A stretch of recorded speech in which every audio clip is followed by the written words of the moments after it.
ಆತ್ಮೀಯ ಕಿಸಾನ್ವಾಣಿ ಕೃಷಿರಂಗ ಕಾರ್ಯಕ್ರಮ ಕೇಳುಗರೆ, ಇವತ್ತು ನನ್ನ ಜೊತೆ ಕಾರಿಗನೂರು ಗ್ರಾಮ, ದಾವಣಗೆರೆ ಜಿಲ್ಲೆ, ಚನ್ನಗಿರಿ ತಾಲೂಕು ಇಲ್ಲಿನ ಒಬ್ಬ ಪ್ರಗತಿಶೀಲ ರೈತರಿದ್ದಾರೆ. ಶ್ರೀಯುತ ಟಿ ವಿ ರುದ್ರೇಶ್ ಅಂತಂತ ಹೇಳ್ಬಿಟ್ಟು ಇವತ್ತು ಏನಂತಂತಂದರೆ ಇವರು ಯಾಂತ್ರೀಕೃತದ ಒಂದು ಕ್ರಮದಿಂದ ಭತ್ತದ ನಾಟಿ ಮಾಡ್ತಾ ಇದ್ದಾರೆ. ಅದು ಪ್ರಮುಖವಾಗಿ ಸಾವಯವ ಒಂದು ಭತ್ತನೇ ಇವರು ಸುಮಾರು ವರ್ಷಗಳಿಂದ ಕೃಷಿ ಮಾಡ್ಕೊಂಡು ಬಂದಿದ್ದಾರೆ. ಜೊತೆಗೆ ತಮ್ಮದೇ ಆದಂತಹ ಒಂದು ಬ್ರ್ಯಾಂಡ್ನ ತಯಾರಿ ಮಾಡ್ಕೊಂಡ್ಬಿಟ್ಟು ಬ್ರ್ಯಾಂಡ್ನ ಉತ್ಪಾದನೆ ಮಾಡಿ ಅವರು ಮಾರಾಟದ ವ್ಯವಸ್ಥೆ ಕೂಡ ತಮ್ಮದೇ ರೀತಿಯಲ್ಲಿ ಅವರು ನಿರ್ವಹಣೆ ಮಾಡ್ತಾ ಇದ್ದಾರೆ. ಈಗ ಈ ಕುರಿತು ಇವರಿಂದ ಮಾಹಿತಿ ಪಡೆದುಕೊಳ್ಳೋಣ. ಪ್ರಥಮವಾಗಿ ಭದ್ರಾವತಿ ಆಕಾಶವಾಣಿ FM ಕೇಂದ್ರದಿಂದ ತಮಗೆ ಸ್ವಾಗತ ಕೋರುತ್ತಾ. ನಮಸ್ಕಾರ ರುದ್ರೇಶ್ ಅವರೇ. ನಮಸ್ಕಾರ ಸರ್. ಹೇಳಿ, ನಿಮ್ಮ ಒಂದು ಕಿರು ಪರಿಚಯ. ಸಾವಯವದ ಒಂದು ಕೃಷಿ, ಅದು ಭತ್ತದಲ್ಲಿನೇ ನೀವು ಮುಂದುವರಿಸಿದ್ದೀರಾ, ಇದರ ಒಂದು ಏನು ಅಂತಂತ ಹೇಳಿ. ನಮಸ್ಕಾರ ಸರ್, ನನ್ನ ಹೆಸರು ರುದ್ರೇಶ್ ಅಂತ, ಕಾರಿಗನೂರು, ಚನ್ನಗಿರಿ ತಾಲೂಕು, ದಾವಣಗೆರೆ ಜಿಲ್ಲೆ ನಮ್ಮದು. ನಾವು ಸುಮಾರು 11 ವರ್ಷದಿಂದ ಸಾವಯವ ಕೃಷಿ ಮಾಡ್ತಾಯಿದ್ದೇವೆ. ಸಾವಯವ ಕೃಷಿ ಅಂದರೆ ನಾವು ತೋಟ, ಭತ್ತ ಎಲ್ಲ. ತೋಟ ಮಾಡೋದು ಈಜಿ ಸರ್, ಆದರೆ ಭತ್ತ ಮಾಡೋದು ಕಷ್ಟ. ಅದರಲ್ಲಿ ನಾವು 11 ವರ್ಷದಿಂದ ಭತ್ತನೇ ಮಾಡ್ತಾಯಿದ್ದೇವೆ. ಭತ್ತ ಸಾವಯವ ಸ್ಟಾರ್ಟಿಂಗಿಂದ ಸ್ವಲ್ಪ ಕಷ್ಟ ಆಯಿತು ಭತ್ತ, ಅದನ್ನು ನಾಟಿ ಮುಖಾಂತರ ಮಾಡ್ತಾಯಿದ್ವಿ. ಸ್ವಲ್ಪ ಇಳುವರಿ ಕಡಿಮೆ ಇತ್ತು, ಬೆಳೀತಾ ಬೆಳೀತಾ ಇಳುವರಿ ಸ್ವಲ್ಪ ಜಾಸ್ತಿ ಆಗ್ತಾ ಬಂತು. ಆಮೇಲೆ ಈಗ 3 ಬೆಳೆಯಿಂದ ಯಾಂತ್ರೀಕೃತ ನಾಟಿ ಮಾಡ್ತಾಯಿದ್ದೇವೆ ಸರ್. ಯಾಂತ್ರೀಕೃತ ಅಂದರೆ ಸಸಿ ಮಡಿ ಮಾಡೋದ್ರಿಂದ ಹಿಡಿದು ಕೊಯ್ಯೋವರೆಗೂ ನಾನು ಹೇಳ್ತೇನೆ ಸರ್. ಫಸ್ಟ್ ಸಾವಯವ ಭತ್ತ ಮಾಡೋಕ್ಕಾರ ನಾವು ಸಸಿ ಮಡಿ ಮಾಡ್ಕೋಬೇಕು ಸರ್. ಸಸಿ ಮಡಿ ಮಾಡ್ಕೋಬೇಕಂದ್ರೆ ನಾವು ಟ್ರೈ ತರಬೇಕು. ಫಸ್ಟ್ ಬೆಳೆ ಯೂಸ್ ಅಂತ ಟ್ರೈ ತಂದ್ವಿ, 4 ರೂಪಾಯಿ ಒಂದು ಸಿಕ್ಕು. ಅಂದರೆ ಈಗ ತಾವು ಈ ಏರು ಮಡಿ ಸಸಿಗಳು ಇದು ಮಾಡ್ತಾರಲ್ಲ, ಏರು ಮಡಿಗಳು ಮಾಡಿ, ಇಲ್ಲ ತೋಟದಲ್ಲಿ ಅಥವಾ ಗದ್ದೆಯಲ್ಲೇ ಒಂದು ಮಡಿಗಳು ಮಾಡಿ ಸಸಿ ಮಾಡೋದಿಲ್ಲ, ನೀವು ಟ್ರೈ ಮುಖಾಂತರ ಮಾಡ್ತಾ ಇದ್ದೀರಾ. ಇದು ಒಂದು ವಿಶೇಷ ಅಂತ ಹೇಳ್ಬೋದು ಅಲ್ವಾ? ಇದ್ರ ಬಗ್ಗೆ ಹೇಳಿ ಸರ್. ಟ್ರೈ ಬಗ್ಗೆ ಟ್ರೈ ಅಂದರೆ ಎರಡನೇ ಮಾಡ್ಬೋದು ಸರ್. ಒಂದು ರೊಳ್ಳಿ ಹೊಡ್ಕೊಂಡು ಸಸಿ ಮಡಿ ಮಾಡ್ತಾರಲ್ಲ, ಹಂಗೆ ಮಾಡಿ ರಾಡಿನ ಹಾಕ್ಬೇಕು. ಅಂದರೆ ಕಲ್ಲು ಇರೋಂಗಿಲ್ಲ ಸರ್, ಕಲ್ಲು ಇರೋಂಗಿಲ್ಲ. ಕಲ್ಲಿಲ್ದಂಗೆ ಬರೀ ತಿಳಿಯಾದ ಮಣ್ಣಿನ ಜೊತೆ ಮಾಡಬೇಕು. ಒಂದು ಥರ ಮಾಡ್ಬೋದು. ಇನ್ನೊಂದು ಥರ ಈ ಒಣ ಮಣ್ಣಲ್ಲಿ ಸಾಣಿಸ್ಕೊಂಡು ಒಂದು ಟ್ರೈಗೆ ಒಂದು 3/4 kg ಮಣ್ಣು ಹಾಕಿ, ಅದ್ರ ಮೇಲೆ ಭತ್ತ ಹಾಕಿ, ಅದ್ರ ಮೇಲೆ ಮೆಲ್ಲಕ್ಕೆ 1/4 kg ಅಷ್ಟು ಮಣ್ಣು ಹಾಕಿ ತೆಳ್ಳಗೆ, ಅದು ಒಂದು ಮಾಡ್ಬೋದು ಸರ್. ಅದು ಒಂದು ಇದು ಒಂದು 2 ಟೈಪ್ ಮಾಡ್ಬೋದು. 2 ಟೈಪ್ ಮಾಡ್ಬೋದು. ನಾವು ಮಾಡಿರೋದು ಈ ರಾಡಿ ಒಳಗೆ ಮಾಡಿರೋದು. ಸಸಿ ಮಡಿ ಮಾಡ್ಕೊಂಡು ಒಳ್ಳೆ ಬೀಜ ಹೋಗ್ತಲ್ಲ ಆ ಟೈಪ್ ಮಾಡ್ಕೊಂಡು ಟ್ರೈಗೆ ರಾಡಿ ತುಂಬಿ ಅದ್ರ ಮೇಲೆ ಮಿಷಿನಲ್ಲಿ ನಾಟಿ ಹಿಂಗೆ ಎಳೆದು ಮಾಡಿದ್ದೇವೆ ಸರ್. ಅಂದರೆ ಅದು ಇದು ಈಜಿ ಅನ್ನಿಸ್ತದೆ ನಮಗೆ. ಅದು ಸ್ವಲ್ಪ ಕಷ್ಟ ಅನ್ನಿಸ್ತದೆ ನಮಗೆ. ಅದು ಒಣದ್ರ ಮಾಡೋದು, ಸಾಣಿಸೋದು, ಅದು ಇದು ಕಷ್ಟ. ಇದು ಈಜಿ ಆಗುತ್ತೆ, ಇದ್ರ ಮುಖಾಂತರ ಮಾಡಿಸ್ಬೋದು ಅಂತ ಮಾಡಿಸಿದ್ವಿ ಸರ್. ಜೊತೆಗೆ ಈಗ ಇದು ತಮಗೆ ಇದ್ರ ಕುರಿತು ತರಬೇತಿ ತಗೊಂಡಿದ್ರು ಅಥವಾ ತಮ್ಮದೇ ಒಂದು ಶೈಲಿಯಲ್ಲಿ ಇದು ಮಾಡ್ತಾ ಇದ್ದೀರಾ? ಇದು ಧರ್ಮಸ್ಥಳ ಸಂಘದವರು ಮಾಡಿಸಿದ್ರು ಸರ್. ಧರ್ಮಸ್ಥಳ ಸಂಘದವರು ನಮ್ಮ ಹತ್ರ ಬಂದು, ನೀವು ಮಿಷಿನ್ ನಾಟಿ ಮಾಡ್ತೀರಾ ನೀವು ಅಂತ ಕೇಳಿದರು. ಹಾಗಾಗಿ ಅವ್ರದ್ದೊಂದು ಸ್ವಲ್ಪ ಸಲಹೆನ ಕೊಟ್ಟರು, ನಮಗೆ ಸಲಹೆ ಕೊಟ್ಟರು, ಹಿಂಗೆ ಮಾಡ್ಬೇಕು ಅಂತ. ಅವರು ಹಿಂದೆ ಮಾಡಿಸಿದಾರಲ್ಲ ಆ ರೀತಿ ನಮ್ಗೆ ಹೇಳ್ಕೊಟ್ರು. 1 ಬೆಳೆ, 2ನೇ ಬೆಳೆಯಿಂದ ನಾವೇ ಮಾಡೋಕ್ಕೆ ಶುರು ಮಾಡಿದ್ವಿ. ಅಂದರೆ ಅವರು ನಾಟಿ ಬೀಜ ಚೆಲ್ಲೋದಂಗೆ, ಅದನ್ನು ನಿರ್ವಹಣೆ ಮಾಡೋದಂಗೆ ಅದ್ರ ಬಗ್ಗೆ ಸ್ವಲ್ಪ ಮಾಹಿತಿ ಕೊಟ್ಟರು. ಅದೇ ರೀತಿ 3ನೇ ಬೆಳೆ ಮಾಡಿದ್ದೇವೆ. ಫಸ್ಟ್ ಬೆಳೆ ನಮಗೆ ಅಷ್ಟು ಗೊತ್ತಿರಲಿಲ್ಲ, 2ನೇ ಬೆಳೆ ನಮಗೆ ಗೊತ್ತಾಯ್ತು. 3ನೇ ಬೆಳೆ ನಾವೇ ಇನ್ನೊಬ್ರಿಗೆ ಹೇಳ್ಕೊಡೋ ಲೆವೆಲಿಗೆ ಆಯ್ತು. ಅದು ಅಂದರೆ ಬೀಜ ಚೆಲ್ಕೊಂಡು 20 ದಿವಸ ಆಗ್ಬೇಕು ಸರ್. ಸಸಿ ಸ್ವಲ್ಪ ಒಂದು 3 ಇಂಚು 3.5 ಇಂಚು ಆದಮೇಲೆ ಮಿಷಿನಿಗೆ ನಾಟಿ ಮಾಡೋಕೆ, ಅಂದ್ರೆ ಕಿತ್ತು ನೋಡ್ಬೇಕು ಸರ್. ಈ ಟ್ರೈಯಿಂದ ಕಿತ್ತರೆ ಸುತ್ತಕ್ಕೆ ಬರ್ಬೇಕು, ಅದು ಆ ಲೆವೆಲಿಗೆ ಆಗುತ್ತೆ. ಆವಾಗ ಅದನ್ನು ಸುತ್ತಿ ನಾವು ಮಿಷಿನಿಗೆ ಇಟ್ಕೊಳಕ್ಕೆ ಬರ್ತದೆ ನೋಡ್ಕೊಂಡು, ಆವಾಗ ಅದನ್ನು ಎತ್ತಿ ನಾವು ಮಿಷಿನಿಗೆ ಸುತ್ತಕ್ಕೆ ಬಂತು ಅಂದರೆ ನಾಟಿ ಮಾಡೋಕೆ ರೆಡಿ ಆಗೈತೆ ಅಂತ. ನಾಟಿ ಮಾಡೋಕ್ಕೆ ಹೊಲ ರೆಡಿ ಮಾಡ್ಕೊಂಡು ಬೇಸೆ ಎಲ್ಲ ರೊಳ್ಳಿ ಕೊರಡುಗಳು ಎಲ್ಲ ಹೊಡೆದು ಮತ್ತು 2 ಅಥವಾ 3 ದಿವಸ ನಾವು ಹಂಗೆ ಬಿಡ್ಬೇಕು ಸರ್. ರಾಡಿ ನಾಟಿ ಹಚ್ಚಕ್ಕಾರ ರಾಡಿ ಮಗ್ಲಾಗ ಅವತ್ತಂದರೆ ಮುಚ್ಕೊಂತದ ಒಂದು ಲೈನು, ಸ್ವಲ್ಪ ಬಿಕ್ಕಂದರೆ ಮುಚ್ಕೊಳಲ್ಲ, ನೀಟಾಗಿ ನಾಟಿ ಆಗುತ್ತೆ ಸರ್. ಅದಕ್ಕೋಸ್ಕರ 3 ದಿವಸ ಬಿಕ್ಕಣಕ್ಕೆ ಬಿಟ್ಟು 3 ದಿವಸದ ನಂತರ ನಾವು ಮತ್ತೆ ನೀರು ಬಿಟ್ಕೊಂಡು ಮಿಷಿನ್ ನಾಟಿ ಹಚ್ಕೊಂತ ಹೋಗ್ಬೇಕು. ಅದೇ ರೀತಿ ನಾಟಿ ಹಚ್ಚಿ ಒಂದು 20 ದಿವಸ ನಮ್ದಂದ್ರೆ ನಾವು ಕಳೆ ವ್ಯವಸ್ಥೆ ಹಾಕಲ್ಲ, ನಾವು ಸ್ವಲ್ಪ ನೀರು ಮೇಂಟೈನ್ ಮಾಡ್ಕೊತೇವೆ. ಕಳೆ ವ್ಯವಸ್ಥೆ ಹಾಕೋರು ಮಾಡ್ಕೋಬೋದು. ನ್ಯಾಚುರಲ್ ನಮ್ಮಂಗೆ ಸಾವಯವ ಮಾಡೋರು ಮಾಡ್ಬೋದು, ಮಾಮೂಲಿ ಪದ್ಧತಿ ಮಾಡೋರು ಮಾಡ್ಬೋದು. ಮಾಮೂಲಿ ಪದ್ಧತಿ ಮಾಡೋರಿಗೂ ಇಳುವರಿ ಹೆಚ್ಚಿಗೆ ಆಗುತ್ತೆ, ನಮಗೂ ಸ್ವಲ್ಪ ಇಳುವರಿ ಹೆಚ್ಚಿಗೆ ಆಗಿದೆ. ಅಂದರೆ ಇದು ಲೈನ್ ಮಾಡುತ್ತಲ್ಲ, ಲೈನ ನಾವು ಕೋನ ಬಿಟ್ರೆ ಹೊಡಿಬೋದು. ಕಳೆನ ನಿಯಂತ್ರಣ ತಗೊಳಕ್ಕೆ ಕೋನ ಬಿಟ್ರೆ ಹೊಡಿಬೋದು. ನಾವು ಕೋನ ಬಿಟ್ಟು ಯೂಸ್ ಮಾಡ್ತಾ ಇದ್ದೀವಿ. ಕೋನ ಬಿಟ್ಟು ಯೂಸ್ ಮಾಡಿದರೆ ಒಳ್ಳೆಯದು. ಈ ಚೆಂಟೆ ಹೊಡಿಯುತ್ತೆ ಭತ್ತ. ಆಮೇಲೆ ಈ ಆದಷ್ಟು ಹುಲ್ಲು ಭಾರ ಅವಾರ್ಡ್ ಕಡಿಮೆ ಆಗುತ್ತೆ. ಸ್ವಲ್ಪ ಉಳಿದಿರ್ತದೆ, ಅದನ್ನ ಕೈಯಿಂದ ತೆಗಿಬೋದು.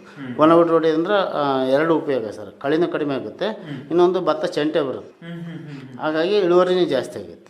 ಅದರಿಂದ ಅದು ಮಾಡ್ಬೋದು ಸರ್. ಆಮೇಲೆ ಗಾಳಿ ಆಡುತ್ತೆ ಸರ್. ಗಾಳಿ ಆಡೋದ್ರಿಂದ ರೋಗ ಭಾಳ ಕಡಿಮೆ ಆಗುತ್ತೆ. ಬಾಧೆ ಭಾಳ ಕಡಿಮೆ ಆಗುತ್ತೆ ಸರ್. ಅದು ಒಂದು. ಇದು ಈಗ ಇದರಲ್ಲಿ ವಿಶೇಷವಾಗಿ ಈ ಒಂದು ನಾಟಿ ಪದ್ಧತಿ ಇದೇನು ಟ್ರೇ ಪದ್ಧತಿಯನ್ನು ನೀವು ಅಳವಡಿಸ್ಕೊಂಡಿದ್ದೀರಿ, ಸಸಿಗಳ ಒಂದು ಅಂದರೆ ನಾವು ನರ್ಸರಿ ಸಸಿಗಳು ಅಂತ ಏನು ಹೇಳ್ತೀವಿ. ಇದಕ್ಕೆ ವಿಶೇಷವಾದ ಏನು ಯಂತ್ರ ಇದೆಯಾ ನಾಟಿಗೆ, ಅಥವಾ ಮಾಮೂಲಿ ಇರ್ತಕ್ಕಂಥ ಯಂತ್ರದಿಂದನೇ ನಾಟಿ ಮಾಡ್ತೀರಾ ಸರ್? ಇದು ನಾವು ಬೀಜ ಇದು ಮಾಡ್ತಾವಲ್ಲ, ಅದಕ್ಕೊಂದು ಬೀಜ ಹಾಕೋ ಮಿಷಿನ್ ಬರುತ್ತೆ ಸರ್.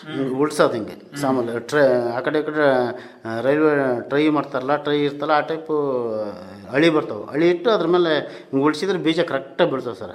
ಅದೊಂದು ತಗೋಬೇಕು. ಅದೊಂದು 2-2 ಸಾವಿರ ರೂಪಾಯಿನೂ ಬೀಳುತ್ತೆ ಫೈಬರಿಂದು. ಅದನ್ನು ತಗೊಂಡು ಅದನ್ನ ಯೂಸ್ ಮಾಡಿದ್ರೆ ಆಯ್ತು ಸರ್. ಅದಕ್ಕೆ ಅದ ನಂತರ ಮತ್ತೆ ನಾವು ಯಥಾತಿಥಿ ಸುತ್ತಿ ಮತ್ತು ಮಿಷಿನಿಗೆ ಇಟ್ಟರೆ ಮಿಷಿನ ನಾಟಿ ಮಾಡುತ್ತೆ ಸರ್. ಅದೇನು ಸಮಸ್ಯೆ ಆಗಲ್ಲ ಸರ್. ಇದರಲ್ಲಿ ಈಗ ತಾವು ಈ ಒಂದು ನರ್ಸರಿ ಅಂದರೆ ಟ್ರೇ ಮುಖಾಂತರ ಏನು ಸಸಿಗಳನ್ನು ಬೆಳೆಸ್ಬಿಟ್ಟು ಇದು ಯಾಂತ್ರೀಕೃತ ಭತ್ತದ ನಾಟಿ ಒಂದು ಕೃಷಿ ಮಾಡ್ತಾ ಇದ್ದೀರಿ. ಕಳೆಗಳ ಒಂದು ನಿರ್ವಹಣೆ ಯಾವ ರೀತಿಯಿಂದ? ಯಾಕಂದರೆ ಭತ್ತದಲ್ಲಿ ನಾವು ಪ್ರಮುಖವಾಗಿ ಕಳೆಗಳದೇ ಒಂದು ಸ್ವಲ್ಪ ಕಾರುಬಾರು ಜಾಸ್ತಿ ಅಲ್ವಾ? ಸೊ ಇದು ಹೇಗೆ ನೀವು ನಿರ್ವಹಣೆ ಮಾಡ್ತಾ ಇದ್ದೀರಿ? ಅದೇ ಸರ್, ನಾವು ಕೋನ ವಿಡಿಯೋ ಯೂಸ್ ಮಾಡ್ತೇವೆ. ಈ ಮಾಮೂಲಿ ಮಾಡೋರು ಕಳೆ ಔಷಧಿ ಹಾಕೋರಿಗೆ ಅಷ್ಟೇನು ಸಮಸ್ಯೆ ಆಗಲ್ಲ. ನಮಗೆ ಸ್ವಲ್ಪ ಸಮಸ್ಯೆ ಆಗುತ್ತೆ. ನಾವು ಕೋನ ವಿಡಿಯೋ ಯೂಸ್ ಮಾಡ್ತೇವೆ. ಯಾಕಂದರೆ ಸಣ್ಣ ಸಸಿನ ಹಚ್ಚಿರ್ತೇವೆ.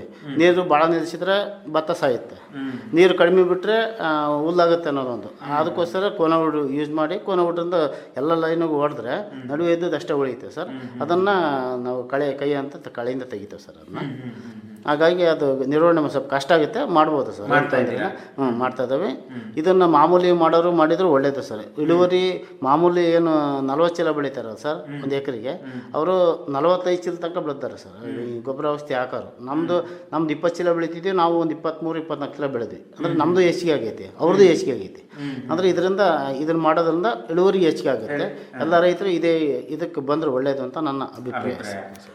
ಈಗ ಈ ಒಂದು ಕೃಷಿ ನೀವು ಮಾಡ್ತಕ್ಕಂಥ ಕೃಷಿ ನೋಡಿಕೊಂಡು ನಿಮ್ಮ ಸುತ್ತಮುತ್ತಲಿನ ಎಷ್ಟು ಜನರು ರೈತರು ಅಥವಾ ನಿಮ್ಮ ಗ್ರಾಮದ ರೈತರು ಅಳವಡಿಸ್ಕೊಂಡಿದ್ದಾರೆ ಸರ್? ಮೊದಲನೇದಾಗಿ ನಮ್ಮೂರಲ್ಲಿ ನಾವು 2 ಮಾಡಿದ್ದೀವಿ ಸರ್.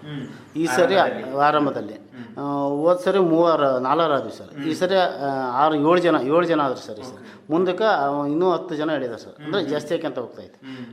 ಇದು ಚೆನ್ನಾಗಿದೆ, ಇಳುವರಿ ಚೆನ್ನಾಗಾಗುತ್ತೆ. ಆಮೇಲೆ ಕೂಲಿಯರ್ದು ಭಾಳ ಸಮಸ್ಯೆ ಸರ್. ಬರ್ತಾ ಕೂಲಿಯರ್ದು ಸಮಸ್ಯೆ ಆಗ್ತಾಯಿದೆ. ನಾಟಿ ಹಚ್ಚಕ್ಕೆ ಆಗ್ತಾಯಿಲ್ಲ. ಈ ಉಗ್ಗು ಚೆಲ್ಲು ಭತ್ತ ಮಾಡ್ತಾರೆ. ಚೆಲ್ಲು ಭತ್ತ ಮಾಡಿದ್ರೆ ಅದು ಅಷ್ಟು ಇದು ದಪ್ಪ ಹುಟ್ಟೋದ್ರಿಂದ ರೋಗ ರುಜಿನಿ ಜಾಸ್ತಿ ಆಗುತ್ತೆ. ಇದು ಲೈನ್ ಇರೋದ್ರಿಂದ ಗಾಳಿ ಆಡೋದ್ರಿಂದ ರೋಗ ರುಜಿನಿ ಕಡಿಮೆ ಆಗುತ್ತೆ. ಎಷ್ಟು ಬೇಕೋ ಅಷ್ಟೇ ಸಸಿ ಎಷ್ಟು ಬೇಕೋ ಅಷ್ಟೇ ಇರುತ್ತೆ. ನಮ್ಮದು ಒಂದು ಎಕರೆಗೆ ನಮ್ಮ ಲೆಕ್ಕದಾಗ 12 kg ಹೋಗುತ್ತೆ ಸರ್. ಅದು ಉಗ್ಗಾರ್ದು 20-25 kg 20 kg ತನಕ ಹೋಗ್ತಾರೆ ಸರ್. ಅಂದರೆ ಅದು ಡಬಲ್ ಆಗುತ್ತೆ, ಇಳುವರಿ ಕಡಿಮೆ ಆಗುತ್ತೆ. ನಮ್ಮದು ಸಸಿ ಎಷ್ಟು ಕಡಿಮೆ ಇರ್ತಾವೆ ಅಷ್ಟು ಇಳುವರಿ ಬರುತ್ತೆ. ಚೆಂಟೆ ಬಂದರ ಗೊನೆ ಚೆನ್ನಾಗಿ ಬರುತ್ತೆ ಸರ್. ಹಚ್ಚಿರೋದು ಏನಿರುತ್ತಲ್ಲ ಆ ಸಸಿ ಅಷ್ಟು ಇದು ಬರೋಲ್ಲ, ದೊಡ್ಡ ಗೊನೆ ಬರೋಲ್ಲ. ಅದು ಹಂಗಾಗಿ ಇಳುವರಿ ಮೇಲೆ ವ್ಯತ್ಯಾಸ ಆಗುತ್ತೆ ಸರ್. ಅದಕ್ಕೆ ಈ ಮಿಷಿನ್ ನಾಟಿ ಚೆನ್ನಾಗಿ ಅಂತ ನನ್ನ ಅಭಿಪ್ರಾಯ ಸರ್. ಆಮೇಲೆ ಇದ್ರ ಜೊತೆಗೆ ಈಗ ತಾವು ಏನು ಒಳಸುರುಗಳು ಒಂದು ಲೆಕ್ಕಕ್ಕೆ ಬಂದರೆ, ಯಾಕಂದರೆ ಹೆಚ್ಚಿನ ಪ್ರಮಾಣದಲ್ಲಿ ಒಳಸುರುಗೆ ನಾವು ಖರ್ಚು ಮಾಡಬೇಕಾಯ್ತದೆ ಯಾವುದೇ ಒಂದು ಕೃಷಿ ತಗೊಳ್ಳೋದಾದರೆ. ಈಗ ತಾವು ಸಾವಯವ ಕ್ರಮದಲ್ಲಿ ಇಲ್ಲ ನಿಮ್ಮ ತೋಟದಲ್ಲಿ ಸಿಗ್ತಕ್ಕಂಥ ಒಂದು ನೈಸರ್ಗಿಕ ಸಂಪನ್ಮೂಲಗಳ ಬಳಕೆ ಮಾಡಿಕೊಂಡು ಯಾವ ರೀತಿಯಿಂದ ಒಳಸುರುಗಳ ತಯಾರಿಕೆ ಮಾಡ್ತಾ ಇದ್ದೀರಿ ಮತ್ತು ಇದಕ್ಕೆ ಉಪಯೋಗಿಸ್ತಾ ಇದ್ದೀರಿ ಸಾವಯವ ಕೃಷಿಯ ಭತ್ತದ ಒಂದು ನಾಟಿಗೆಯಲ್ಲಿ ಅಥವಾ ಕೃಷಿಯಲ್ಲಿ ಅಂತ? ಸರ್, ನಾನು ಜೀವಾಮೃತ, ಗೋಕೃಪಾಮೃತ ಮತ್ತು ಮತ್ಸ್ಯಜನ್ಯ ಮತ್ತು ಯೂಮಿಕ್ ಆಸಿಡ್ ಇಷ್ಟೊಂದು ಉಪಯೋಗಿಸ್ತಾ ಇದ್ದಾನೆ. ಅದ್ರ ಜೊತೆಲಿ ಅಷ್ಟಗವ್ಯ ಮತ್ತು ಪಂಚಗವ್ಯ ಅಂತ ಉಪಯೋಗಿಸ್ತಾ ಇದ್ದಾನೆ. ನಾವೇ ಮಾಡ್ತದೆ. ಅಷ್ಟಗವ್ಯ ಮಾಡೋದು ಅಂದರೆ 8 ಐಟಮ್ ಹಾಕ್ಬೇಕು ಸರ್. ಅಷ್ಟಗವ್ಯ ಅಂದರೆ 1 kg ತುಪ್ಪನ 5 kg ಸಗಣಿಯಲ್ಲಿ 3 ದಿವಸ ಮಿಕ್ಸ್ ಮಾಡ್ಬೇಕು ಸರ್. ಅದೇ ರೀತಿ ಅದ್ರ ಗಂಜಲ ದೇಸಿ ಹಸುವಿಂದೇ ಆಗ್ಬೇಕು ಸರ್. ನಾನು ದೇಸಿ ಹಸುವಿಂದ ಎಮ್ಮೆದೊಂದು ಮಾಡೇನಿ, ದೇಸಿ ಹಸುವಿನ ಆಕಳಿಂದ ಒಂದು ಆಕಳಿಂದ ಮಾಡೇನಿ. ಅವ 5 ಲೀಟ್ರ್ ಗಂಜಲನ 3 ದಿವಸ ಗುರಾಡ್ಬೇಕು, ಮತ್ತು ಅದು ತುಪ್ಪ ಸಗಣಿ ಇದ್ದದ್ದು ಗುರಾಡ್ಬೇಕು. ಅದೇ ರೀತಿ 5 ಲೀಟ್ರ್ ಹಾಲು ಹಾಕ್ಬೇಕು ಸರ್, ಅದನ್ನು 3 ದಿವಸ ಗುರಾಡ್ಬೇಕು. ಅದೇ ರೀತಿ 5 ಲೀಟ್ರ್ ಮೊಸರು ಹಾಕ್ಬೇಕು, ಅದನ್ನು 3 ದಿವಸ ಗುರಾಡ್ಬೇಕು. ಅದು ಅಷ್ಟಾದಿಂದ ಮತ್ತೆ ಅದಕ್ಕೆ ಇದು ಪಂಚಗವ್ಯ ಸರ್, 5ರದ್ದು. ಇದು ಅಷ್ಟಗವ್ಯ ಮಾಡಬೇಕು ಅಂದರೆ ಅದ್ರ ಮೇಲೆ 5 ಲೀಟ್ರ್ ಎಳ್ನೀರು ಹಾಕ್ಬೇಕು ಸರ್. ಆಮೇಲೆ ಒಂದು 12ರಿಂದ 15 ಬಾಳೆಹಣ್ಣು, ಪಚ್ಚ ಬಾಳೆಹಣ್ಣು, ಅದು ಸಾವಯವ ಬೆಳೆದ ಪಚ್ಚ ಬಾಳೆಹಣ್ಣನ್ನು ಅದಕ್ಕೆ ಹಾಕಿ ಕ್ಯೂಚ್ಬೇಕು ಕ್ಲೀನಾಗಿ ಸರ್. ಇವನ್ನ 3 ದಿವಸನೇ ಗೂರಾಡ್ಕೊಂತ ಇದು ಮಾಡ್ಬೇಕು ಸರ್. ಲಾಸ್ಟಿಗೆ 1 kg ಜೇನುತುಪ್ಪ ಹಾಕ್ಬೇಕು ಸರ್. ಇದು ಅಷ್ಟಗವ್ಯ ಸರ್, 8 ಐಟಮ್. ಪಂಚಗವ್ಯ ಅಂದರೆ ಅದು 5 ಐಟಮ್ ಪದಾರ್ಥಗಳು, ಇದು ಅಷ್ಟಗವ್ಯ. ಇದು ಒಳ್ಳೆ ರಿಸಲ್ಟ್ ಇದೆ ಸರ್. ಇದನ್ನು ಒಂದು 18 ಲೀಟ್ರ್ ಕ್ಯಾನಿಗೆ ಒಂದು ಅರ್ಧ ಲೀಟ್ರ್ಗಿಂತ ಜಾಸ್ತಿ, 3/4 ಲೀಟ್ರ್ ತನಕ ಹಾಕ್ಬೋದು ಸರ್. ಹಾಕಿ ಸ್ಪ್ರೇ ಮಾಡಿದರೆ ಭತ್ತ ಚೆನ್ನಾಗಿ ಗ್ರೋತ್ ಆಗೋ ಬರುತ್ತೆ, ಚೆಂಟಿನ ಹೊಡೆಯುತ್ತೆ ಸರ್. ಇದು ಒಳ್ಳೆ ಕಲರ್ ಆಗುತ್ತೆ. ಆಮೇಲೆ ಯೂಮಿಕ್ ಆಸಿಡ್ ಅವನ್ನ ನಾವು ಈ ಇದರ ಬಕೆಟ್ನಲ್ಲಿ ಹಾಕ್ಯಂದು ಅಂಗ್ಳಕ್ಕೆ ನೀರು ಹೋಗ್ತಾರಲ್ಲ ಹಂಗೆ ಹೋಗ್ತೇವೆ. ಅದರ ಸಗಣಿ ಇದು ಮಿಕ್ಸ್ ಇರುತ್ತೆ, ಹಂಗಾಗಿ ಕಟ್ಗೆನ ತಂದು ಅದನ್ನ ಹಂಗೆ ಮಾಡ್ತೇವೆ. ಇದು ಕಟ್ಗೆಳತ್ತೆ ಸರ್. ಇದನ್ನು ನಾವು ಇದರ ಸೋಸಿ ಮತ್ತು ಬಟ್ಟೆಯಲ್ಲಿ ಸೋಸಿ ಆಮೇಲೆ ಯೂಸ್ ಮಾಡ್ತೇವೆ. ಹಂಗಾಗಿ ಇದು ಅದು ಎರಡನ್ನೂ ಹಾಕ್ತೇವೆ. ಹಂಗಾಗಿ ನಮ್ದು ಇಳುವರಿ ಒಂದು ಸ್ವಲ್ಪ ಉತ್ತಮ ಆಗ್ತಾಯಿದೆ ಸರ್. ಇದಕ್ಕೆ ಪ್ರೇರಣೆ ಏನಂತ ಹೇಳ್ತೀರಾ? ಸಾವಯವ ಕೃಷಿಗೆ ಈಗ ನಿಮ್ಮ ಸುತ್ತಮುತ್ತಲಿರೋರೆಲ್ಲರೂ ಅಥವಾ 80-90% ರೈತರು ಕೇವಲ ರಾಸಾಯನಿಕ ಒಂದು ಕೃಷಿ ಮಾಡ್ತಾ ಇದ್ದಾರೆ. ರಾಸಾಯನಿಕ ಯಾಕಂದರೆ ಭತ್ತಕ್ಕೆ ರಾಸಾಯನಿಕ ಬೇಕಂತ ತಪ್ಪು ಕಲ್ಪನೆಯೋ ಅಥವಾ ಅವರು ಹಿಂದೆ ಮಾಡ್ಕೊಂಡು ಬಂದಿರೋದು ಅದನ್ನೇ ಮುಂದುವರ್ಸ್ಕೊಂಡು ಹೋಗಿದಾರೋ ಗೊತ್ತಿಲ್ಲ. ಸೊ ಹಾಗಾಗಿ ಏನು ಅನಿಸುತ್ತೆ ತಮಗೆ? ಮುಂದಿನ ದಿನಗಳು ಯಾವ ರೀತಿಯಿಂದ ಎಲ್ಲ ರೈತರು ಇದ್ರ ಬಗ್ಗೆ ಅರಿವು ಮೂಡಿಸ್ಕೊಂಡು ಅವರಿಗೆ ಅದು ಮನವರಿಕೆಯಾಗಿ ಇದರಲ್ಲೇ ಮುಂದುವರಿಸ್ಬೋದು ಅಂತ ಹೇಳ್ತೀರಾ? ಸರ್, ಎಲ್ಲರೂ ಕೂಡ ಸಾವಯವಕ್ಕೆ ಬರಲೇಬೇಕು ಸರ್. ಯಾಕೆಂದರೆ ನಾವು ಭೂಮಿನ ಆರೋಗ್ಯ ಇಟ್ಕೊಂಡ್ರೆ ಅಥವಾ ಭೂಮಿಗೆ ವಿಷ ಹಾಕೋದು ಬಿಟ್ಟರೆ ನಾವು ಆರೋಗ್ಯವಾಗಿರ್ತೇವೆ. ಭೂಮಿ ಆರೋಗ್ಯವಾಗಿದ್ದರೆ ನಾವು ಆರೋಗ್ಯವಾಗಿರ್ತೇವೆ. ಹಂಗಾಗಿ ನಾವು ಎಷ್ಟು ಸಾಧ್ಯನೋ ಅಷ್ಟು ನಾನು ಎಲ್ಲರಲ್ಲಿ ರೈತರಲ್ಲಿ ಮನೆ ಮಾಡ್ಕೊಳೋದಂಗೆ ಅಂದರೆ ನೀವು ಒಂದೇ ಪಟ್ಟಿಗೆ ಸಾವಯವಕ್ಕೆ ಬರಬೇಡ್ರಿ, ಅಂಥವು ಕಡಿಮೆ ಮಾಡಿರಿ. ಜೀವಾಮೃತ, ಗೋಕೃಪಾಮೃತ, ಅಷ್ಟಗವ್ಯ, ಪಂಚ ಇಂಥವೆಲ್ಲ ಮಾಡ್ಕೊಂಡು ಯೂಸ್ ಮಾಡ್ಕೊಂತ ನಿಧಾನಕ್ಕೆ ಕನ್ವರ್ಟ್ ಆಗ್ರಿ. ಆಮೇಲೆ ನೀವು ಊಟ ಮಾಡೋದಕ್ಕಿರೋದ್ರು ಕಡಿಮೆ ಮಾಡಿ. ಆಮೇಲೆ ಈ ಭೂಮಿಗೆ ಭಾಳ ಆಳವ ವಿಷ ಆಗ್ತದಾರೆ, ಅದನ್ನು ಆದಷ್ಟು ಕಡಿಮೆ ಮಾಡಿರಿ ಅಂತೇಳಿ ಸಾವಯವ ಅಲ್ಲದ ರೈತರಿಗೂ ಕೂಡ ಮನವಿ ಮಾಡ್ತೇನೆ. ಯಾಕೆಂದರೆ ನಾವು ಆರೋಗ್ಯ ಇರಬೇಕು ಅಥವಾ ನಮ್ಮ ಮಕ್ಕಳಿಗೆ ಏನಾರು ಉಳಿಸಿ ಹೋಗ್ಬೇಕು ಅಂದರೆ ನಾವು ಮುಂದಿನ ಪೀಳಿಗೆಗೆ ಏನಾರು ಉಳಿಸ್ಬೇಕು ಅಂದರೆ ಭೂಮಿ ಉಳಿಸ್ಬೇಕು. ಅದಕ್ಕೋಸ್ಕರ ಅದನ್ನು ಎಲ್ಲರೂ ಕೂಡ ಎಲ್ಲರಲ್ಲಿ ಮನವಿ ಮಾಡೋದೇನೆಂದರೆ ಎಲ್ಲರೂ ಕೂಡ ಭೂಮಿನ ಆರೋಗ್ಯಗಿಡಕ್ಕೆ ಪ್ರಯತ್ನ ಪಡೋಣ. ನಾವು ಆರೋಗ್ಯ ಇರೋಣ, ಮುಂದಿನ ಪೀಳಿಗೆಗೆ ಭೂಮಿನ ಸುರಕ್ಷಿತವಾಗಿ ಬಿಟ್ಟು ಹೋಗೋಣ ಅಂತ ನನ್ನ ಅನಿಸಿಕೆ ಸರ್. ಇದರ ಜೊತೆಗೆ ಈಗ ಏನು ಭತ್ತ ತಾವು ಸಾವಯವ ಕ್ರಮದಲ್ಲಿ ಮಾಡ್ತಾ ಇದ್ದೀರಿ, ಇದ್ರ ಜೊತೆಗೆ ಇನ್ನೂ 10 ಹಲವು ಬೆಳೆಗಳನ್ನ ತಾವು ಬೆಳ್ಕೊತಾ ಇದ್ದೀರಿ. ಇದ್ರ ಬಗ್ಗೆ ಸ್ವಲ್ಪ ಹೇಳಿ ಸರ್. ಮೊದಲನೇದಾಗಿ ನಮ್ಮದು 2 ಎಕರೆ ತೋಟ ಇದೆ, ಅಡಿಕೆ ತೋಟ. ಅದರಲ್ಲಿ ನಂದು ಅಡಿಕೆ ಮೇನ್ ಬೆಳೆ ಆದ್ರೂ ತೆಂಗಿದೆ ಸರ್. ಅದರಲ್ಲಿ ಕೋಕೋ ಇದೆ, ಅದರಲ್ಲಿ ಬಾಳೆ ಇದೆ. ಆಮೇಲೆ ಅದರಲ್ಲಿ ಹಣ್ಣಿನ ಗಿಡಗಳು ರಾಮಫಲ ಇರ್ಬೋದು, ಲಕ್ಷ್ಮಣ ಫಲ ಇರ್ಬೋದು, ಮಾವು ಇರ್ಬೋದು, ಹಲಸು ಇರ್ಬೋದು, ನಿಂಬೆ ಇದೆ. ಇವಷ್ಟು ಬೆಳೆನೂ ಇದೆ ಸರ್. ಇವಷ್ಟು ಬೆಳೆನೂ ನನಗೆ ನಿಂಬೆ ಇದ್ದ ವರ್ಷಕ್ಕೆ ಅದು ಒಂದು 15-20 ಸಾವಿರ ಬರುತ್ತೆ ಸರ್. ನಿಂಬೆ ಅಲ್ಲೊಂದು ಹಾಕಿರೋ ನಿಂಬೆ. ಮತ್ತು ನಾವು ಹಣ್ಣು ಅಂತಿಂತ ತಿನ್ನೋ ಬದಲಿ ಕೊಂಡ್ಕೊಂಡು ತಿನ್ನೋ ಬದಲಿ ನಾವು ಮನೆಯಲ್ಲ ಒಳ್ಳೆ ಹಣ್ಣು ತಿನ್ಬೇಕು ಅಂದ್ರೆ ನಾವೇ ನಮ್ಮ ಹೊಲದಲ್ಲಿ ಬೆಳೆಸ್ಕೋಬೇಕು. ಯಾಕಂದರೆ ವಿಷಮುಕ್ತ ಹಣ್ಣು ತಿನ್ಬೇಕು ಅಂದ್ರೆ ನಾವೇ ಬೆಳೆಸ್ಕೋಬೇಕು ಸರ್. ನೀವು ಕಾಯಿಂದ ಹಣ್ಣು ಮಾಡಿ ಕೊಡ್ತಾರೆ, ಅದು ವಿಷ ಹಾಕಿ ಹಣ್ಣೆ ಮಾಡೋದು. ಯಾವ ಕಾರಣಕ್ಕೂ ಒಳ್ಳೇದು ಹಣ್ಣು ಮಾಡೋಕ್ಕಲ್ಲ.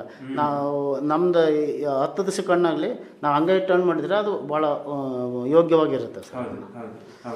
ಮತ್ತೆ ಇದ್ರ ಜೊತೆಗೆ ಈಗ ಸೀತಾಫಲನೂ ಇದೆ ಸರ್.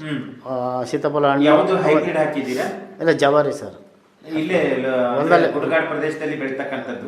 ಎಲ್ಲಾರು ಹೋದ್ರೆ ನಾವು ಹಣ್ಣಿನ ಗಿಡನೇ ತರೋದು ಸರ್. ಎಷ್ಟು ತಂದು ಹೊಲ ತುಂಬ ಹಾಕಿದ್ದೇವೆ. ನಮ್ಮ ಹೊಲದಾಗ ಹೋದ್ರೆ ಎಲ್ಲ ಥರ ಹಣ್ಣು ಸಿಗುತ್ತೆ ಸರ್. ಸೀಸನ್ ಯಾವ ಸೀಸನ್ಗೆ ಯಾವ ಹಣ್ಣು ಬರೋಕೆ ಅವೆಲ್ಲವೂ ನಾವು ಮನೆಗೆಲ್ಲ ತಿಂತಾ ಇರ್ತೇವೆ ಸರ್.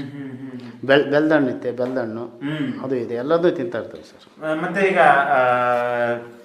ಈ ಕೃಷಿಯಲ್ಲಿ ಈಗ ತಾವು ಹೇಳ್ತಾ ಇದ್ದೀರಿ ಮನೆ ಬೇಕಾದ ಎಲ್ಲ ವಸ್ತುಗಳನ್ನ ಬೆಳ್ಕೊಂತೀರಿ.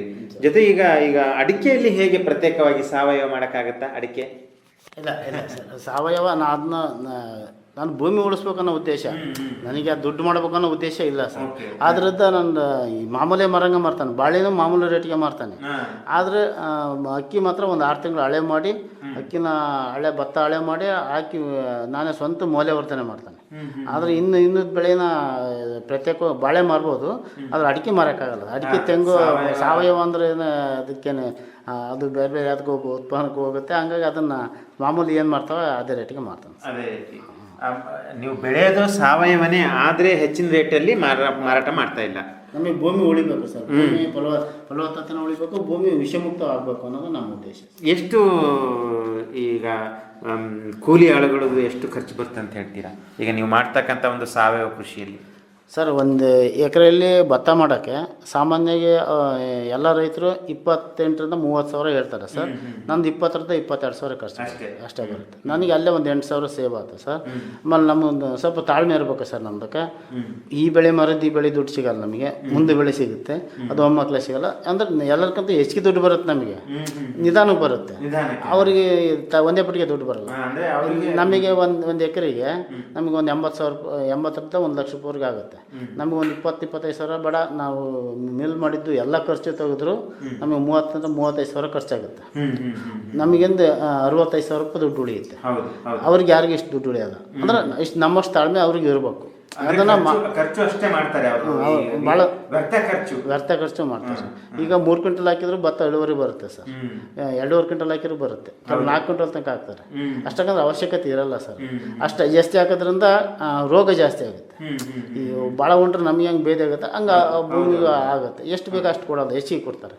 ಹೆಚ್ಚಿಗೆ ಕೊಟ್ಟು ಭೂಮಿನ ಹಾಳು ಮಾಡ್ತಾರೆ, ಇಳುವರಿನೂ ಕಮ್ಮಿ ತಗೊಂತಾರೆ, ಮತ್ತು ಔಷಧಿ ಅದಕ್ಕೆ ಹೆಚ್ಚಿಗೆ ಹೊಡಿತಾರೆ, ಜಾಸ್ತಿ ಆಗುತ್ತೆ. ಹಂಗಾಗಿ ಮನುಷ್ಯನಿಗೆ ರೋಗಗಳು ಹೆಚ್ಚಿಗೆ ಆಗ್ತಾ ಇದ್ದಾವೆ ಸರ್. ಅದರಿಂದ ಸ್ವಲ್ಪ ಕಡಿಮೆ ಮಾಡಲಿ ಅಂತೇಳಿ ಅವರಲ್ಲಿ ಕೇಳ್ಕೊತಾರೆ.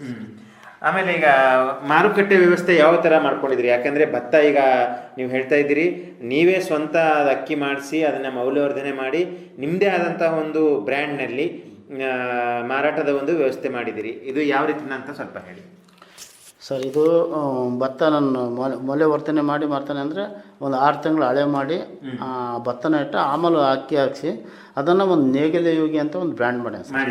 ಆ ಮುಖಾಂತರ ನೇರವಾಗಿ ಗ್ರಾಹಕರಿಗೆ ಕೊಡ್ತಾನೆ ಸರ್. ಮತ್ತು ಮಧ್ಯವರ್ತಿಗೆ ಯಾರಿಗೆ ಕೊಡೋಲ್ಲ ಸರ್. ಯಾರಿಗೆ ಒಂದು ಪ್ಯಾಕೆಟ್ ಅಥವಾ 2 ಪ್ಯಾಕೆಟ್ ಬೇಕಂದ್ರೆ ದಾವಣಗೆರೆ, ಬೆಂಗಳೂರು, ವೇರಲ್ಲಿಗೆ ಹಾಕಿ ಅವ್ರಿಗೆ ನೇರವಾಗಿ ಮುಟ್ಟಿಸ್ತಾನೆ. ಅವ್ರು ನಮಗೆ ಅಮೌಂಟ ಫೋನ್ಪೇ ಮುಖಾಂತರ ಕೊಡ್ತಾರೆ ಸರ್. ಅದರಿಂದ ನೇರವಾಗಿ ನಾನೇ ಮಾರ್ಕೆಟಿಂಗ್ ಮಾಡ್ತೇನೆ ಸರ್. ಫಸ್ಟಿಗೆ ಒಂದು ಸ್ವಲ್ಪ ಕಷ್ಟ ಆಯ್ತು, ಈಗ ಜನಕ್ಕೂ ಸ್ವಲ್ಪ ತಿಳುವಳಿಕೆ ಬಂದಿದೆ. ಒಳ್ಳೆ ಆಹಾರ ಉಣ್ಬೇಕು ಅನ್ನೋದು. ಏಕೆಂದರೆ ಒಂದು ಆಸ್ಪತ್ರೆಗೆ ಹೋದ್ರೆ 5,000 6,000 ಕೊಟ್ಟು ಬರ್ತಾರೆ. ಆಹಾರಕ್ಕೋಸ್ಕರ ಯಾಕೆ ಇಷ್ಟು ಮಾಡೋಕೆ ಅನ್ನೋ ಭಾಳ ಜನ ತಿಳುವಳಿಕೆಸ್ತರು ಭಾಳ ಆಗಿರೋದ್ರಿಂದ ನಮಗೀಗ ಅಷ್ಟೇನು ಸಮಸ್ಯೆ ಆಗ್ತಲ್ಲ ಸರ್. ಹೋಗ್ತಾ ಇದೆ, ಅಕ್ಕಿ ತಗೊಂತ ಇದ್ದಾರೆ. ಆಮೇಲೆ ನಾವು ಪ್ರಾಮಾಣಿಕವಾಗಿ ಕೊಡ್ತೇವೆ ಸರ್. ರೇಟ್ ಜಾಸ್ತಿ 100 ರೂಪಾಯಿ ಕೆಜಿ ಕೊಡ್ತೇವೆ, ಅಷ್ಟೇ ಪ್ರಾಮಾಣಿಕವಾಗಿ ಕೆಲಸ ಮಾಡಿಕೊಡ್ತೇವೆ ಸರ್. ಹಂಗಾಗಿ ನಮಗೆ ಇದು ಬಂದು ತಗೊಂಡು ಹೋಗ್ತದೆ ಸರ್. ಈಗ ಹೇಗೆ ಬೇಡಿಕೆ ಮೇಲೆ ಇದು ಮಾಡ್ತೀರಾ ಇಲ್ಲ ತಾವೇ ಉತ್ಪಾದನೆ ಮಾಡಿ ಅದನ್ನು ಯಾವ ರೀತಿಯಿಂದ ಹೇಳಿ? ಯಾಕಂದರೆ ಇದೇನು ಸಮಸ್ಯೆ ಆಗಲ್ಲ, ಜಾಸ್ತಿ ಉತ್ಪಾದನೆ ಮಾಡ್ತಾರೆ, ಏನು ಸಮಸ್ಯೆ ಇಲ್ಲ. ಅದು ನಮ್ಮದು 3.5 ಎಕರೆ ಇದೆ ಸರ್ ಹೊಲ. ಅಷ್ಟು ಭತ್ತ ಬೆಳಿತೇನೆ, ಅಷ್ಟು ಮಾರ್ಕೆಟಿಂಗ್ ಸಿಗುತ್ತೆ ಸರ್. ಸ್ವಲ್ಪ ಇನ್ನು ಹೆಚ್ಚಿಗೆ ಆಗ್ತಾಯಿದೆ. ಹೆಚ್ಚಿಗೆ ಆದರೆ ಇನ್ನು ಬೇರೆ ರೈತರಿಗೆ ಹೇಳಿ ಸ್ವಲ್ಪ ಹೆಚ್ಚಿಗೆ ಬೆಳೆಯೋಕ್ಕೆ ವ್ಯವಸ್ಥೆ ಮಾಡ್ಕೊಳ್ಳೋಣ ಅಂತ ಅದನ್ನು ಸರ್. ಒಟ್ಟು ಶುದ್ಧವಾದ ಆಹಾರ ಕೊಡಬೇಕು ಅನ್ನೋದು ನಮ್ಮ ಉದ್ದೇಶ ಸರ್. ಅಷ್ಟೇ. ಹಿಂಗಾರಿನಲ್ಲಿ ಈಗ ಇದೇ ಭತ್ತನೇ ತಗೊಳ್ತೀರಾ ಬೆಳೆ? ಹಿಂಗಾರಿನಲ್ಲಿ ಯಾವ ಬೆಳೆ ತಗೊಳ್ತೀರಿ ಸರ್? ಹಿಂಗಾರಿನೂ ನಾವು ಆರನಾರು ಭತ್ತನ ಮಾಡ್ತೇವೆ, ಮುಂಗಾರಿನೂ ಆರನಾರು ಭತ್ತನ ಮಾಡ್ತೇವೆ. 2 ಬೆಳೆ. ನಾವು ಭದ್ರ ನೀರು ಇರೋದ್ರಿಂದ ನಮಗೆ 2 ಬೆಳೆ ಭತ್ತ ಬೆಳೆಯೋಕೆ ಅವಕಾಶ ಇದೆ. ಹಂಗೆ 2 ಬೆಳೆನೂ ನಾವು ಭತ್ತನೇ ಮಾಡ್ತೇವೆ. ಭತ್ತನೇ. ನೀರಿನ ಸಮಸ್ಯೆ ಇಲ್ಲ? ನೀರಿನ ಸಮಸ್ಯೆ ಇಲ್ಲ. ಭದ್ರಾ ಡ್ಯಾಮ್ ತುಂಬಲಿದ್ರೆ ಸಮಸ್ಯೆ ಆಗುತ್ತೆ ಸರ್. ಭದ್ರಾ ಡ್ಯಾಮ್ ತುಂಬಿದ್ರೆ ನಮಗೇನು ಸಮಸ್ಯೆ ಇಲ್ಲ, ನೀರಾಗುತ್ತೆ ಸರ್. ಈ ವರ್ಷ ಸ್ವಲ್ಪ ಮಳೆ ಜಾಸ್ತಿ ಅಂತೀರಾ? ತುಂಬ ಜಾಸ್ತಿ ಆಗಿದೆ. ತೋಟಗಾರಿಕೆ ಬೆಳೆಗೆ ಒಂದು ಸ್ವಲ್ಪ ಹೊರತಾಗಿದೆ, ಸ್ವಲ್ಪ ತೋಟಗಾರಿಕೆ ಬೆಳೆಗೆ. ಕೃಷಿ ಬೆಳೆಗಳಿಗೆ ಹೊರತ ಬಿದ್ದಿದೆ. ಕೃಷಿ ಬೆಳೆಗೆ ಸ್ವಲ್ಪ ಜಾಸ್ತಿಯಾಗಿ ಕೆಲವು ಸತ್ತದವು. ಒಟ್ಟು ಜಾಸ್ತಿ ಆದ್ರೆ ಕಷ್ಟ ಸರ್, ಕಡಿಮೆ ಆದ್ರೆ ಕಷ್ಟ. ಅಂದರೆ ಈ ಸರಿ ಅತಿ ಹೆಚ್ಚು ಆಗ್ಬಿಟ್ಟಿದೆ.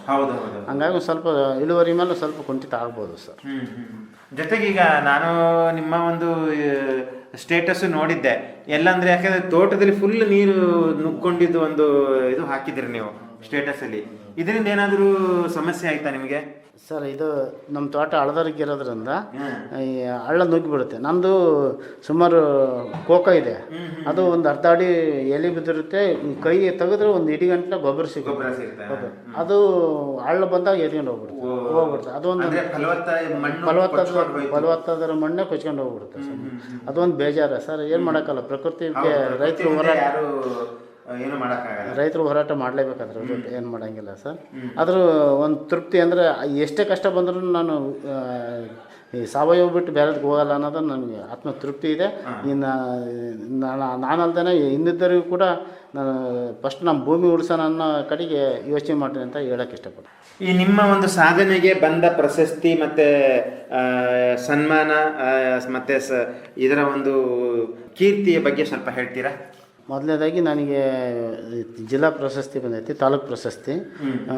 ಇದ್ರದ್ದು ಶಿವಮೊಗ್ಗ ಯೂನಿವರ್ಸಿಟಿಯಿಂದ ಒಂದು ಪ್ರಗತಿಪರ ರೈತರು ಅಂತ, ಸಾವಯವ ಪ್ರಗತಿಪರ ರೈತರು ಅಂತ ಪ್ರಶಸ್ತಿ ಬಂದೈತೆ. ಆಮೇಲೆ ಇದು ರಾಜ್ಯ ಸರ್ಕಾರದಿಂದ ಉದಯೋನ್ಮುಖ ಕೃಷಿ ಪಂಡಿತ್ ಪ್ರಶಸ್ತಿ ಬಂದಿದೆ.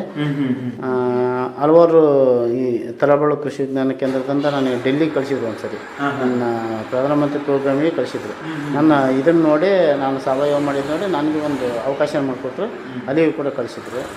ಭತ್ತದಲ್ಲಿ ನೀರು ನಿರ್ವಹಣೆ, ನೀರು ಕಡಿಮೆ ನೀರಿನಲ್ಲಿ ಭತ್ತ ಬೆಳಿಬೇಕು ಅನ್ನೋದು ಒಂದು ಅದೇ TKVK ದಾವಣಗೆರೆ ಮಲ್ಲಿಕಾರ್ಜುನ್ ಅಂತ ಇದ್ದಾರೆ ಸರ್, ಬೇಸಾಯ ತಜ್ಞರು. ಅವರು ಸಲಹೆ ಮೇರೆಗೆ ನಾವು ಒಣಗಿಸೋದು ಮತ್ತು ನೀರು ಬಿಡೋ ಪದ್ಧತಿ ಅಂದರೆ ಪೈಪ್ ಇಟ್ಟು ಆ ಪೈಪಿನ ಇಷ್ಟು 15 ಸೆಂಟಿಮೀಟರ್ನ ಕೆಳಗಿದ್ದ ನೀರು ಮಾತ್ರ ಬಿಡಬೇಕು, ಇಲ್ಲದ್ರೆ ಬಿಡೋಂಗಿಲ್ಲ ಸರ್. ಆ ಟೈಪ್ ಅದನ್ನು ಕೂಡ ಅಳವಡಿಸ್ಕೊಂಡು ಅವ್ರ ಮಾರ್ಗದರ್ಶನದಲ್ಲಿ, ಮಲ್ಲಿಕಾರ್ಜುನ್ ಅವರ ಮಾರ್ಗದರ್ಶನದಲ್ಲಿ ಅದನ್ನು ಒಂದು ಮಾಡಿದ್ದೇವೆ. ಅದರದ್ದೂ ಇದು ಜಾಸ್ತಿ ಆಗತ್ತಲ್ಲ ಸರ್, ಹೀಟ್ ಜಾಸ್ತಿ ಆಗತ್ತಲ್ಲ ವಾತಾವರಣದ. ನೀರು ಕಡಿಮೆ ಮಾಡಿ ನೀರು ಬಿಡೋದ್ರಿಂದ ಒಂದು ಸ್ವಲ್ಪ ವಾತಾವರಣದಲ್ಲಿ ಕೋಲ್ಡ್ ಇದು ಆಗುತ್ತೆ, ಭೂಮಿ ಫಲವತ್ತತೆನೂ ಸ್ವಲ್ಪ ಹೆಚ್ಚಾಗುತ್ತೆ ಅಂತ ಅನ್ಕೊಂಡು ಅದನ್ನು ಮಾಡ್ತಿದ್ದೆ ಸರ್. ಅವ್ರ ಸಲಹೆ ಮೇರೆಗೆ. ಎಷ್ಟು ವರ್ಷದಿಂದ ಅದು ಈ 3ನೇ ಬೆಳೆ ಮಾಡ್ತಾಯಿದ್ದೆ ಸರ್. 3ನೇ ಬೆಳೆ ಹೇಗೆ ಅನಿಸ್ತದೆ ನಿಮಗೆ? ಉತ್ತಮ ಅನಿಸ್ತದೆ ಸರ್. ಫಸ್ಟಿಗೆ ನಮಗೆ ಮಲ್ಲಿಕಾರ್ಜುನ್ ಸರ್ ಒಂದು ನನ್ನೊಬ್ಬನ ಹತ್ರ ಮಾಡಿಸಿದ್ರು. ಈ ಹೋದ ಸರಿ ಸ್ವಲ್ಪ 4-5 ಜನ ಮಾಡಿಸಿದ್ರು, ಈ ಸರಿ ಒಂದು 25 ಜನಕ್ಕೆ ಮಾಡಿಸಿದ್ದಾರೆ ಸರ್. ಅದು ಕೂಡ ಒಳ್ಳೆ ನಮ್ಮ ಭಾಗದಲ್ಲಿ ನಮ್ಮೂರಲ್ಲೇ ಮಾಡಿಸಿದ್ದಾರೆ ಸರ್. ಅಷ್ಟು ಉತ್ತಮವಾಗಿ ಇದು ಆಗುತ್ತೆ ಸರ್. ಭತ್ತ ಇಳುವರಿನ ಜಾಸ್ತಿ, ಭೂಮಿ ಫಲವತ್ತತೆ ಕಳ್ಕೊಳಲ್ಲ, ಉಳಿಸ್ಕೊಳ್ಳುತ್ತೆ ಅನ್ನೋ ಉದ್ದೇಶಕ್ಕೆ ಅದನ್ನು ಮಾಡ್ತಾಯಿದ್ದಾರೆ ಸರ್. ಇದ್ರ ಬಗ್ಗೆ ಮತ್ತೆ ನಿಮ್ಮ ಅಭಿಪ್ರಾಯ ಏನಂತೀರ? ಈಗ ನೀವು ಈ ಒಂದು ಒಣಗಿಸೋದು ಮತ್ತು ನೀರು ಬಿಡೋದು ಈ ಒಂದು ಪದ್ಧತಿ ಏನಿದೆಯಲ್ಲ, ಪೈಪ್ ಅಳವಡಿಸ್ಕೊಂಡ್ಬಿಟ್ಟು PVC ಪೈಪ್ ಅಳವಡಿಸ್ಕೊಂಡ್ಬಿಟ್ಟು, ಇದ್ರ ಬಗ್ಗೆ ನಿಮಗೆ ಏನು ಅನಿಸ್ತದೆ? ಒಟ್ಟಾರೆ ಇದ್ರ ಲಾಭ ಅಂತ ಹೇಳೋದಾದರೆ ಮತ್ತು ಅನಾನುಕೂಲ ಅಂತ ಹೇಳೋದಾದರೆ ಏನು ಹೇಳ್ತೀರಿ ಸರ್? ಇದನ್ನು ಮಲ್ಲಿಕಾರ್ಜುನ್ ಸರ್ ಹೇಳಿದ್ದು ಅದನ್ನೇ ಸರ್. 30-35% ನೀರು ಉಳಿಸ್ಬೋದು, ಅಂದರೆ ಅಲ್ಲಿಗೆ 35% ನೀರು ಉಳಿಸ್ದಂಗೆ ಆಗುತ್ತೆ. ಆಮೇಲೆ ಭೂಮಿ ಫಲವತ್ತತೆ ಹಾಳಾಗುತ್ತೆ, ನೀರು ನಿಂತು ಹಾಳಾಗುತ್ತೆ. ನೀವು ಒಣಗಿ ನೀರು ಬಿಟ್ಟರೆ ಭೂಮಿ ಹಾಳಾಗಲ್ಲ, ಅದು ಒಂದು ಲಾಭ. ಆಮೇಲೆ ನೀರು ಉಳಿಸೋದು ಒಂದು ಲಾಭ, 2 ಲಾಭ. ಮತ್ತು ಇಳುವರಿನೂ ಕೂಡ ಹೆಚ್ಚಿಗೆ ಆಗುತ್ತೆ, ಅಲ್ಲಿಗೆ 3 ಲಾಭ ಆಗುತ್ತೆ. ಹಾಗಾಗಿ ಇದು ಎಲ್ಲ ರೈತರು ಮಾಡೋದು ಉತ್ತಮ ಅಂತ ನನ್ನ ಅಭಿಪ್ರಾಯ ಸರ್. ಖರ್ಚು ವೆಚ್ಚಕ್ಕೆ ಬಂದರೆ ಏನು ಹೇಳ್ತೀರಾ? ಇದ್ರ ಬಗ್ಗೆ ಏನಾದರೂ ಪುಸ್ತಕ ಬರೆದಿರ್ತೀರೋ ಅಥವಾ ಅಂದಾಜು ಮೇಲೆನಾ? ನಮ್ಮದು 1 ಎಕರೆಗೆ 20,000-22,000 ಸಾವಿರ ಖರ್ಚು ಬರುತ್ತೆ ಸರ್.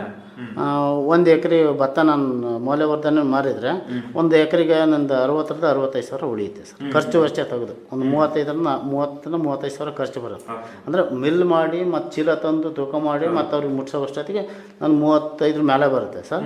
ಒಂದು 60,000-65,000 ಸಾವಿರ ಉಳಿಯುತ್ತೆ ಸರ್. ಅಂದ್ರೆ ಒಂದು 20 ಚೀಲ ಆದ್ರೂ ನನಗೆ 10 ಕ್ವಿಂಟಲ್ ಅಕ್ಕಿ ಬರುತ್ತೆ ಸರ್. 10 ಕ್ವಿಂಟಲ್ ಅಕ್ಕಿ ಬಂದರೆ 1 ಲಕ್ಷ ರೂಪಾಯಿ ಆಗುತ್ತೆ ಸರ್, 100 ರೂಪಾಯಿ ಕೆಜಿ. ಅದು ನಾನು ಹಾಕ್ಸೋದು, ಮಿಲ್ ಹಾಕ್ಸೋದು, ಮತ್ತು ಪ್ಯಾಕೆಟ್ ಮಾಡೋದು, ಮಾಡಿಸೋದು, ಪ್ಯಾಕೆಟ್ ತರೋದು, ಮತ್ತು ನೇರವಾಗಿ ಗ್ರಾಹಕರಿಗೆ ಕೊಡೋದು, ನಾನೇ ಕೊಡೋದ್ರಿಂದ ಆ ಖರ್ಚು ಬರುತ್ತೆ ಸರ್. ಒಂದು ಸುಮಾರು 35%-40% ಹೋಗುತ್ತೆ ಸರ್. 60-65% ನನಗೆ ಉಳಿಯುತ್ತೆ. 1 ಲಕ್ಷದಾಗ 60-65 ಲಕ್ಷ ಉಳಿಯುತ್ತೆ ಸರ್.